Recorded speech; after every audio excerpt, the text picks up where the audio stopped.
Alright, so what we're going to be doing here is modifying the Cobalt Designs Rocinante to take a K14 spring. Um, this isn't sponsored in any way. I got this blaster with my own money, so nothing to disclose there.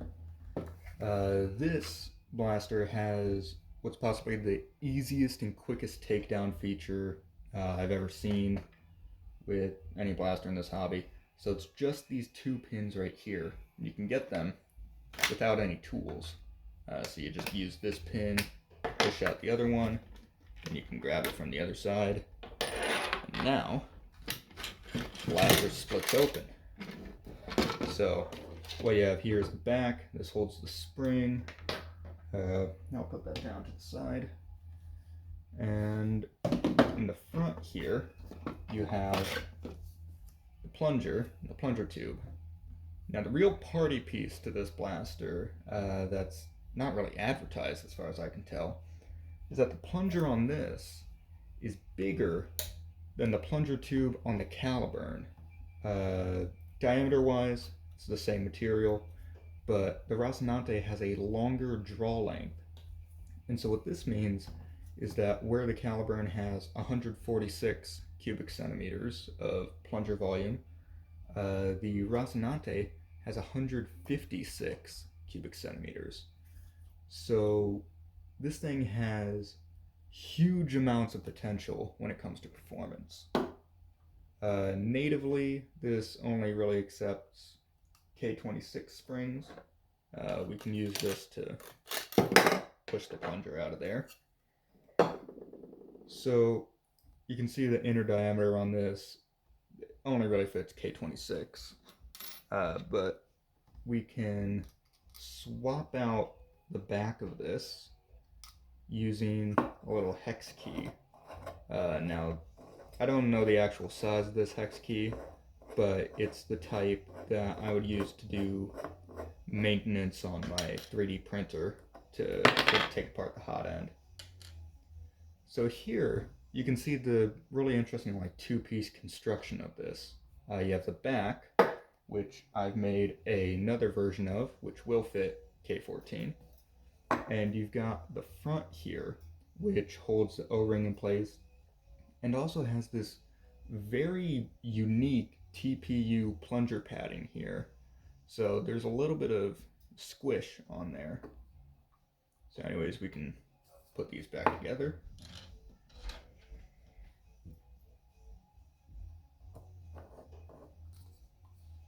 And that just screws into place like that.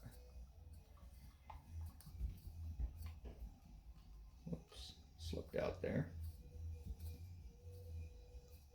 Alright, so there's our plunger upgraded.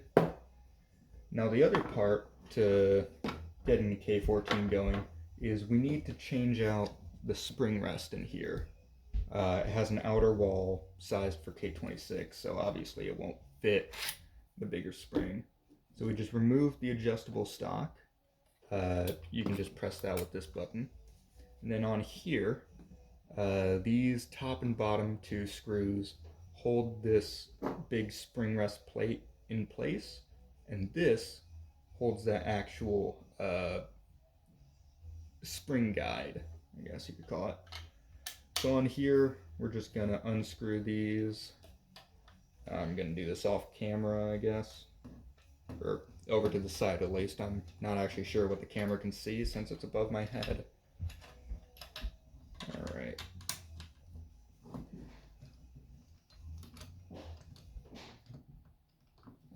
So that should just about release now. Perfect. Oops. I've had the two nuts here. Those just slot into place there and inside just a little bit. And that's what these bolts actually screw into. So if we move those off to the side, now we can get to this piece, which you can conveniently take off like that. And so you can see the difference in spring guide here. This one's obviously a lot thicker of a rod on there.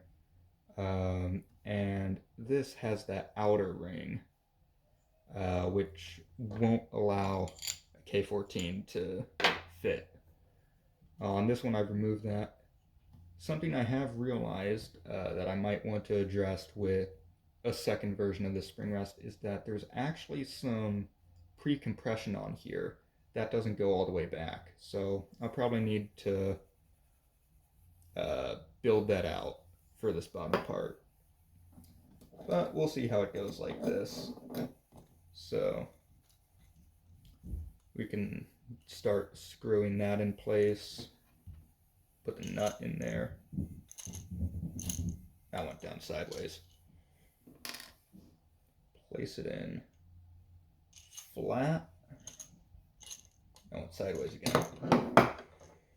Alright, hang on. Yeah, this is an issue you get on the Caliburn too.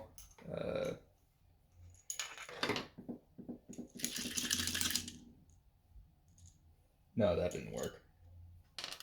Alright. Place it in properly. There we go. That's perfect.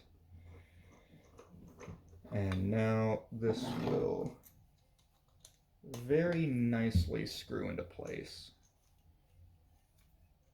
So we'll just get that in there. I do have the whole back of this spring guide threaded, so it doesn't just slot in quite as easily as the stock one does. But it does make it a little more firm, fixed in place, so we don't have to worry about that breaking off at all. Alright.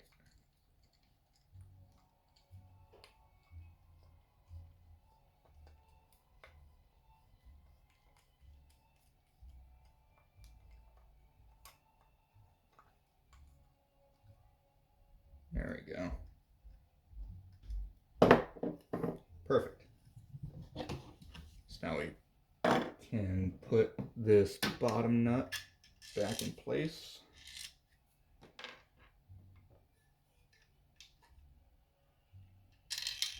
Oh, man, I got this done so quick earlier. I not doing quite as well now. There we go. So that bottom screw will just go into place there. There we go. Now the top one, you just slot in there. And top screw goes in.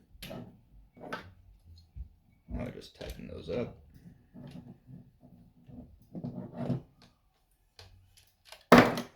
Drop that. Alright. Dropping the hex wrench is, of course, an essential element to doing this properly. Alright. Tighten that one up. Tighten that one up. Now,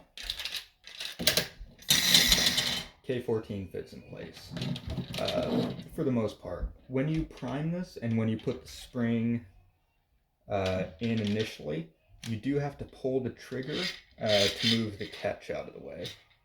So that's just something to keep in mind. And on here, there we go. So something that I will have to deal with later is on here, you see it has a thin bolt. What this does is it allows for closed bolt reloading, but that's going to be hurting airflow for anything above like 300, 400 where I'm trying to push this.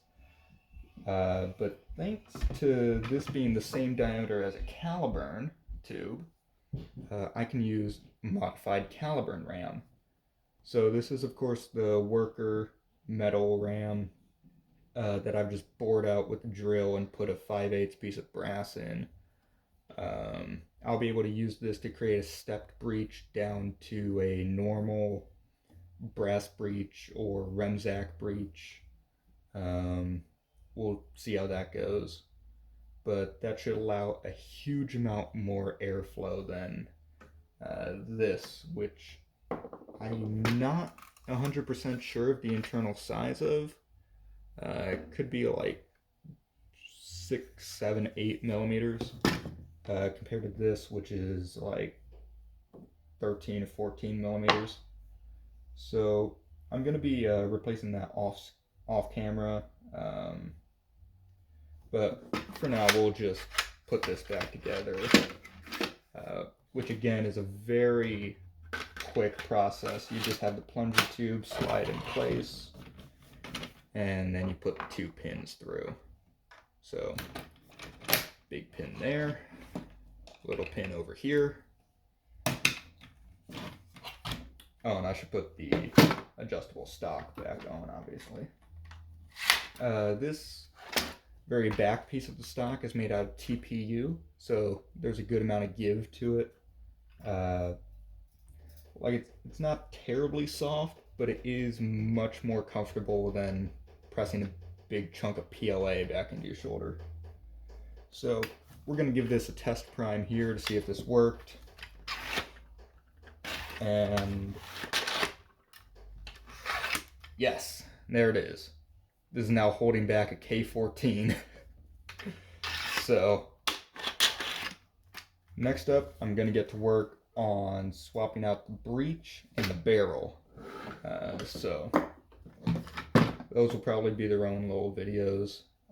But that's the basics for swapping around the plunger and the spring rest.